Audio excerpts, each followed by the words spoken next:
क्रांतिकारी जय भीम। आज जुन्नर तालुक्यामध्ये जुन्नर पोलीस स्टेशन या ठिकाणी आम्ही आज वंचित बहुजन माथाडी ट्रान्सपोर्ट व जनरल कामगार युनियनचे कार्यकर्ते उपस्थित झालो आहोत।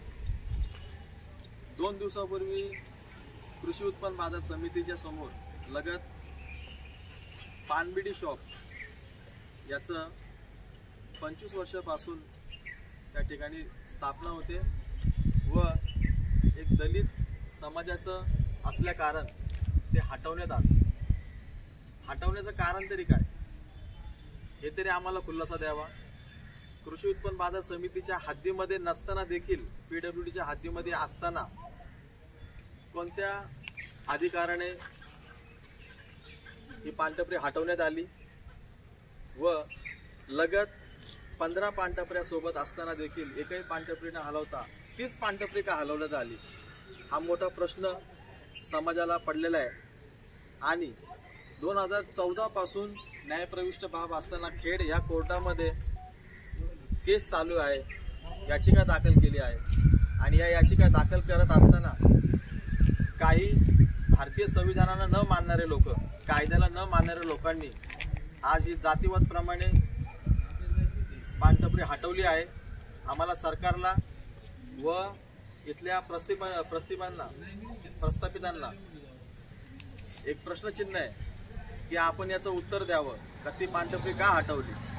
शासकीय नियम अनुसार जुन्नर पोलीस स्टेशनमध्ये देखील जुन्नर पोलीस स्टेशनचे काही कर्मचारी कोणतेही ऑर्डर नसताना व कोणतेही अधिकार नसताना ती पानटपरी का हटवली, याचा आम्हाला प्रश्न पडलाय। आणि याचा आम्हाला लवकरात लवकर ज्यांनी कोणी कायद्याचं उल्लंघन केलंय त्या व्यक्तीला अटक ही झालीच पाहिजे। आणि जर अटक झाली नाही 15 दिवसामध्ये तर आमची ठाम भूमिका आहे 31 जुलै 2024 रोजी आम्ही इथे कामगारांचा वंचित बहुजन माथाडी ट्रान्सपोर्ट व जनरल कामगारच्या युनियनच्या वतीने आम्ही इथे एल्गार करणार आहोत। आम्ही इथे आंदोलन घेणार आहोत। जय भीम, जय भारत, जय बुद्ध, जय संविधान।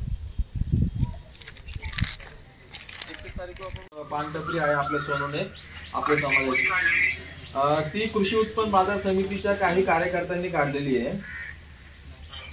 त्यांनी पानटपरी आणि ते सुद्धा इंटिमेशन न देता आणि पोलीस स्टेशन मध्ये त्यांनी काय त्यांचं झालं आणि पोलीस बंदोबस्त लावून ती टपरी हटवण्यात आली। आणि पहिली गोष्ट की ही कोर्टामध्ये 2014 पासून केस चालू आहे त्या जागेवर 15 जणांनी मिळून केस केलेली आहे। जर न्यायप्रविष्ट बाब जर असेल आणि तरी देखील हे जर कायद्याचं उल्लंघन करून स्वतःचा कायदा जर वापरत असेल साहेब तर मग ही फार चुकीची बाब आहे। एकदम लोकांमध्ये मेसेज खूप घालवला जातो। ओके, त्यांच्यापर्यंत पण हो प्लीज ओके, धन्यवाद। तुमची तब्येत कशी आहे? हो, तुमची तब्येत कशी आहे? लास्ट टाइम डोळ्याचा प्रॉब्लेम समजलं ना?